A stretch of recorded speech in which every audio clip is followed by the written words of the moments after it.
Hey everyone, today we're going to be covering graphing rational functions.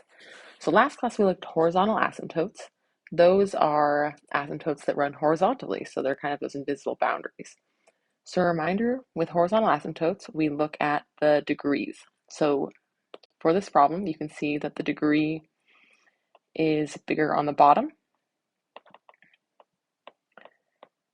And when the degree is bigger on the bottom, we know that the horizontal asymptote has to be 0. So that's always true when the degree is bigger on the bottom. When the degrees are the same, or the exponents are the same on the top and bottom, that's when we divide the leading coefficients. So you take those numbers from the front, the 4 and the 2, and 4 divided by 2 is 2. If you couldn't simplify it like 1/3, it would just stay 1/3. So today we're introducing vertical asymptotes and wholes and roots. So vertical asymptotes, these are when you have a factor that's only in the denominator, and you're going to solve the factor to find what x makes the equation equal 0. So your x is going to equal c. So it's kind of like when we figure out what x cannot equal. It's that idea.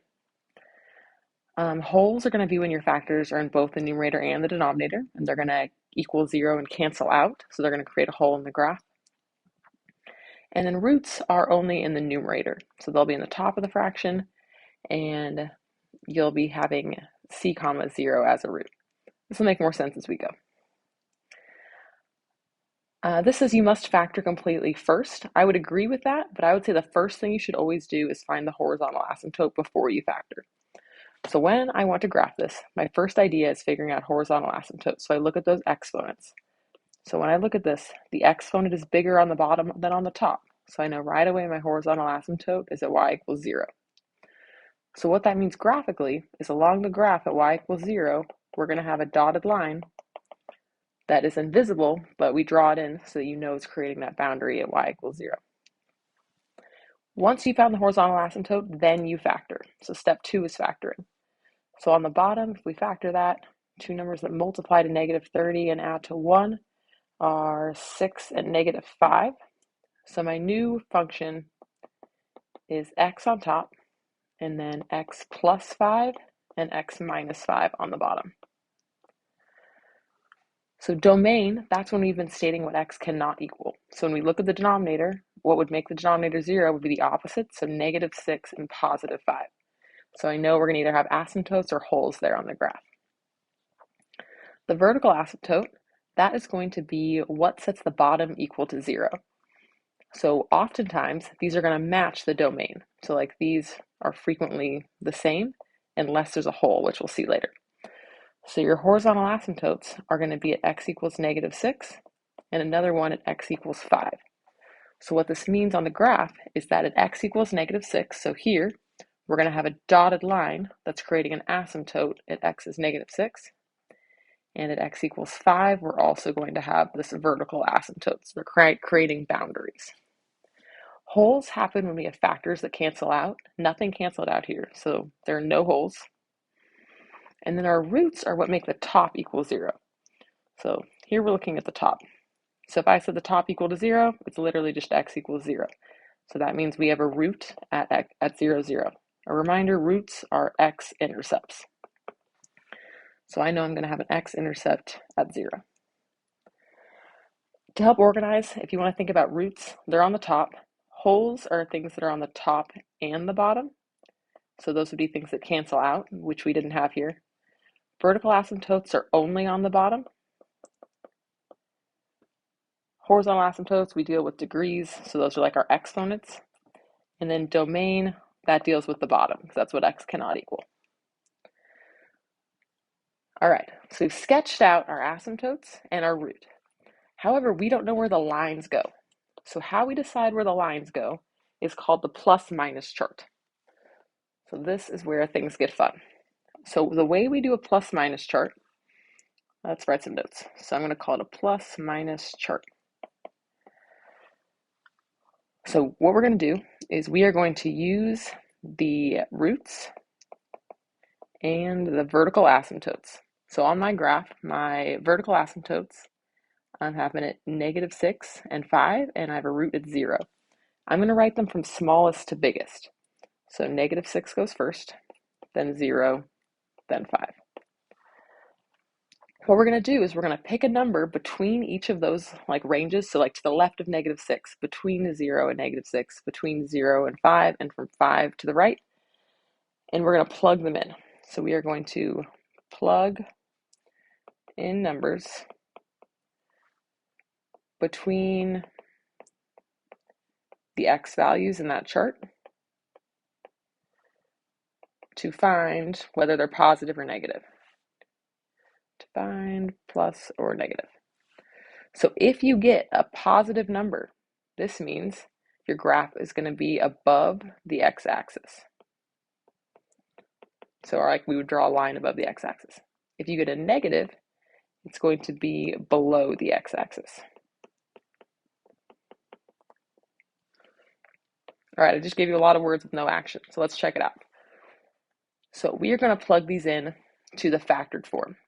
So I'm going to use this function when I plug things in. So I'm going to pick a number to the left of -6. So let's pick like -7. So if I were to plug in a -7 to all the x's in that function, I'm going to plug in a -7 here and here and here. So what I would get is a -7 on, oops, wrong color, -7 on top. On the bottom, -7 plus 6 is a negative number. -7 minus 5 is also a negative number. So really what I'm looking for is like, what are negatives and positives? So that's going to give me a negative on top, and a negative on the bottom makes a positive. And we know a negative divided by a positive in the end is going to be negative. So I know to the left of -6, we're going to be below the x-axis because we just got a negative number. Now we pick a number between -6 and 0. So pick a different color. So between -6 and 0, maybe I pick -1. So now I frequently just do this in my head. I'm plugging -1 in for all the x's in the function. So if you want to show a little scratch work, it would look like if you plug in a -1 on top, it's a negative on the top. -1 plus 6 is a positive number. -1 minus 5 is a negative number. So ultimately we have a negative over a negative, which gives me a positive. So I know between 0 and -6, we're positive, so we're above the x-axis. I'm switching colors just so we can kind of see what I'm talking about. 0 to 5, pick any number in between those. So I'm just going to pick a +1. So if I plug in +1 for all the x's, it looks like a positive on the top. 1 plus 6 is a positive. 1 minus 5 is a negative. So in the end, we have a positive over a negative, which gives me a negative. Finally, we have to the left, or to the right of 5. So you can pick any number to the right of 5. So I'm going to pick 6. So if you plug in 6, we get a positive on the top. 6 plus 6 is a positive. 6 minus 5 is a positive. So all those are positives, so I know it's positive. Okay, so that is a little bit tedious, but what it gives us is it tells us where in the graph we should be graphing. So to the left of -6, it said negative, so I'm going to be below the x-axis. So what we're going to do is we're going to get really close to these asymptotes, but we're going to be below that x-axis, so we're going to make a loop in that corner. Then from 0 to -6, it says positive. So I know I'm going to be getting close to the asymptotes, but I've got to stay positive. So I'm going to start close to -6 positive, curve down to my root.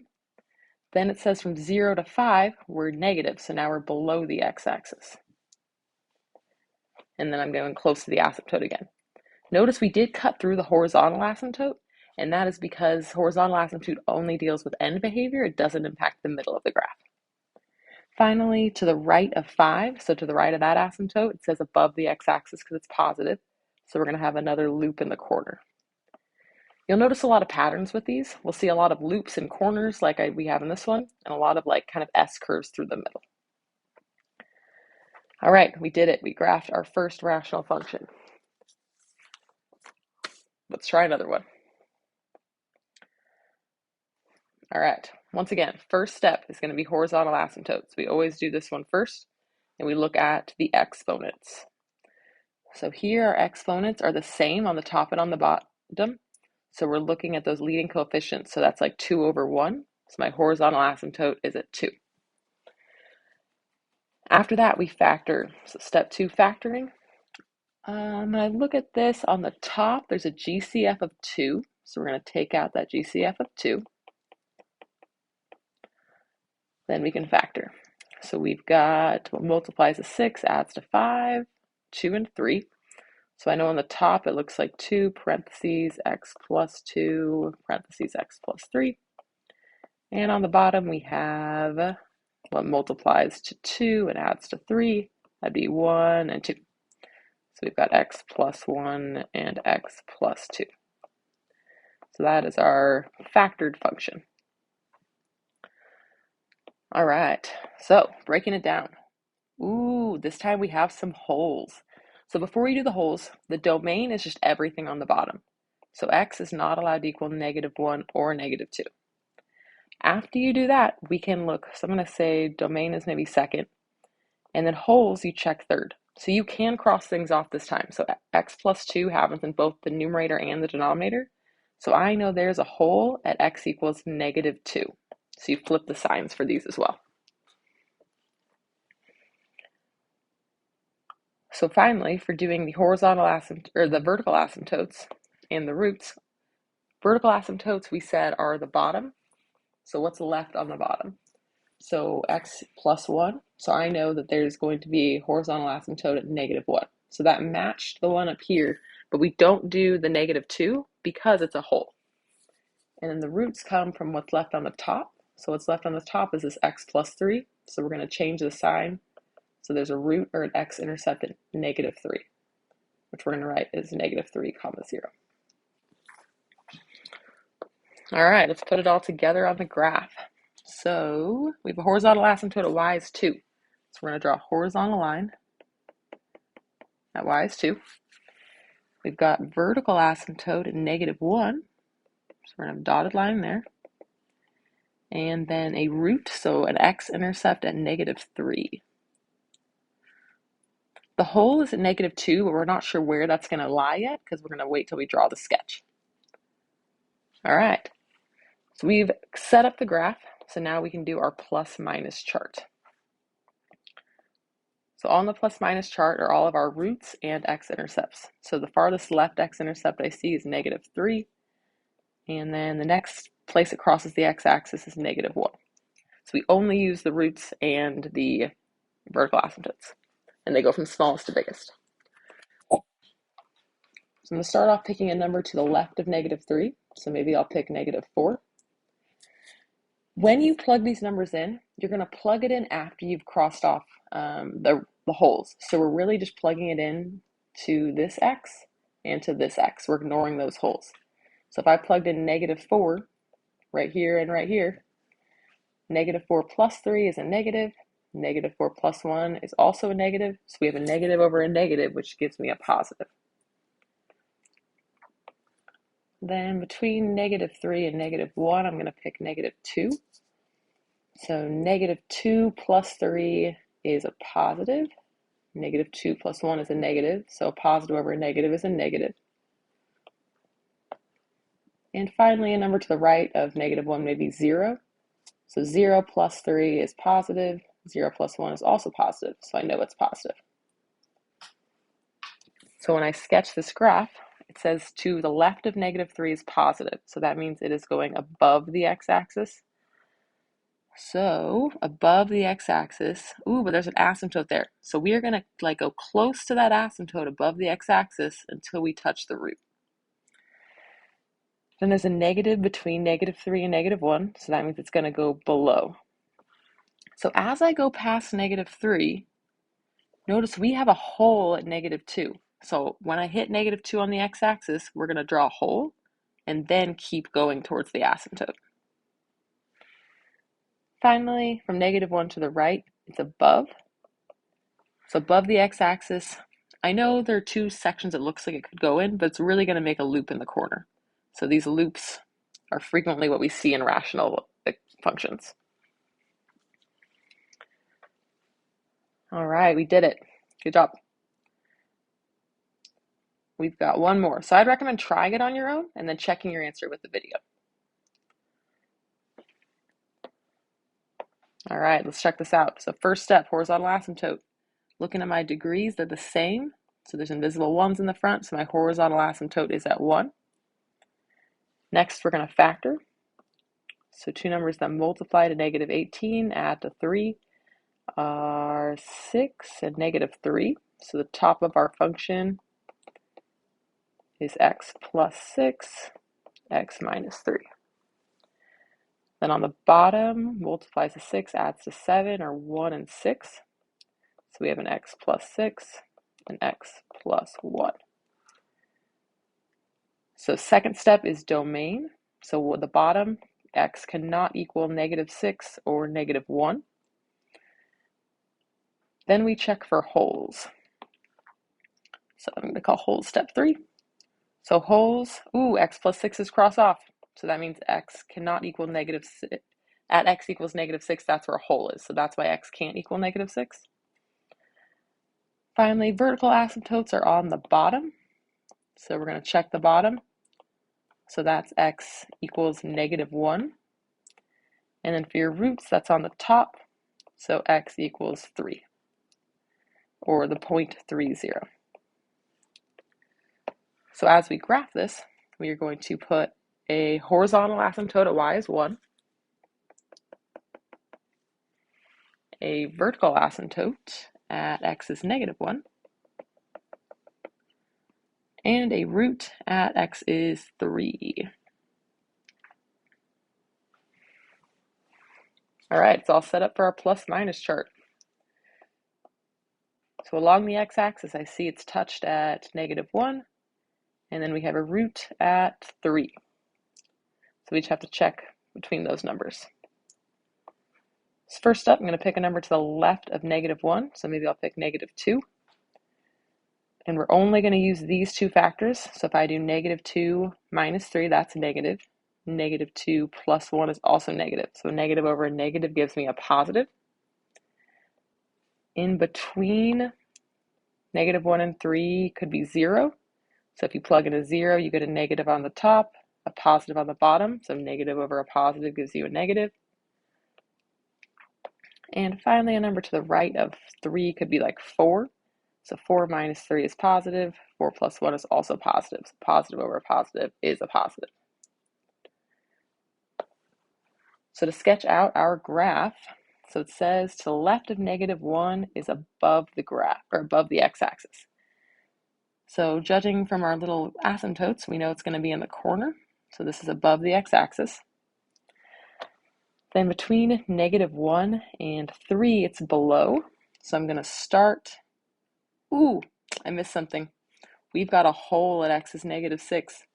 So we really should have had a hole here. So there should not be a line there. There should just be a hole.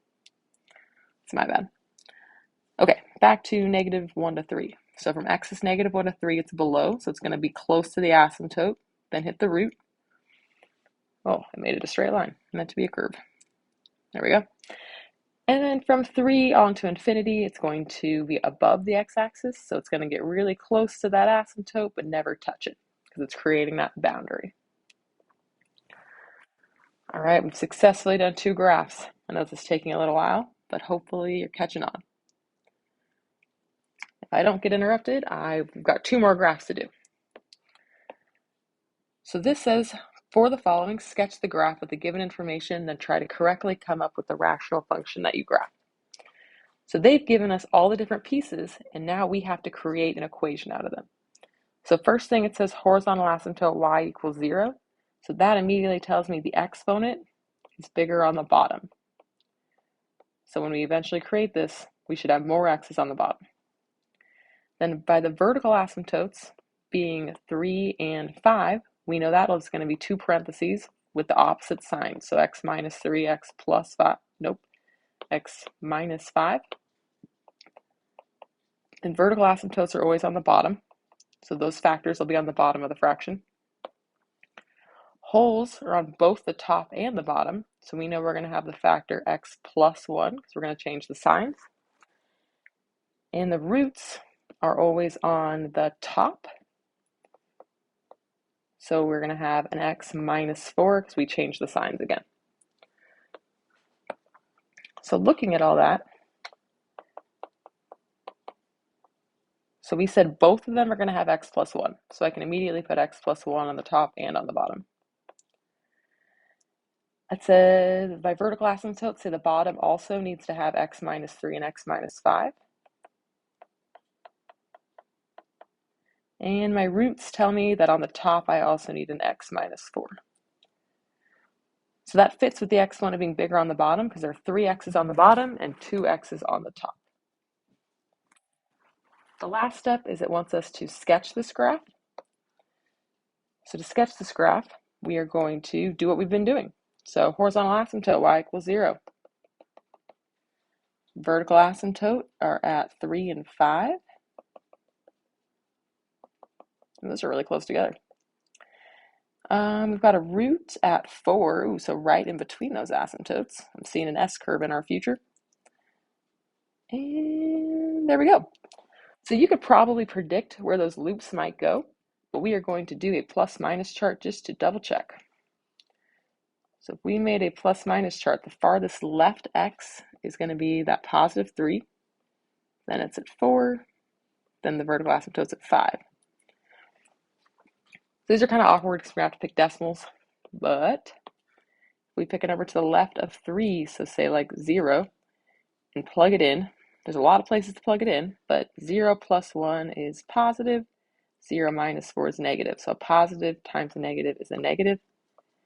And then on the bottom, we've got 0 plus 1, so positive, then negative again. So negative, negative gives us a positive. So when we have a negative over in positive, we get a negative. So I know it's below the graph to the left of 3. So we're going to go below the graph here. Then you'd pick a number between 3 and 4, so like 3.5. I'm just going to tell you when you plug in 3.5, you get a positive. Then if you plugged in like 4.5, you're going to get a negative. And if you plugged in a number to the right of 5, like 6, you're going to get a positive. So I was right. We're going to make this little S curve. So we're going to go above the x-axis, and then we're going to switch to below the x-axis. And then to the right, we're above, so we're going to have a loop here. And I did it again. I forgot the holes. All right, so the hole is at x equals -1. So when we were at -1, we should have drawn a hole right here. So always double check yourself. It's easier to write in pencil than in pen. So you can erase and create that hole. Or if you wrote in pen, just kind of draw an obvious hole there. You could even draw an arrow and say, there's a hole. All right, last one. So I would advise trying this and then watching. So we have horizontal asymptote y equals 1. So that means I know that the exponents are going to be the same. So same x's on top and bottom. Next, vertical asymptote. I know that's the bottom of the fraction. So we're going to have factors x minus 2 and x plus 1. So we switch the signs. Holes are on both the top and the bottom. So there's going to be an x minus 3 on both top and bottom. And finally, our roots are on the top. And those are going to be at x minus 1 and x minus 4. So we're switching the signs. Putting it all together. So holes on both. So x minus 3 and x minus 3. Vertical asymptotes on the bottom. So we get x minus 2 and x plus 1. And on top we have x minus 1 and x minus 4.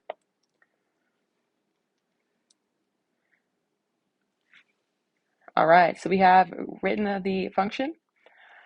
For the graph, I'm going to skip the plus minus chart, but just to show you what it looks like, we've got a horizontal asymptote at 1. Vertical asymptotes are at 2 and at -1. Roots are at 1 and at 4. So if you did the plus minus chart, you should get above the x-axis to the left of -1. You should get above the x-axis here, but below the x-axis here. And then don't forget to do the hole this time. So we're going to stay below the x-axis, but then at 3 have a hole. Whoops, my curve's not great. And then curve up. All right, hopefully that looks similar to your graph. I know that was a really long video, I apologize, but hopefully that helps. Good luck.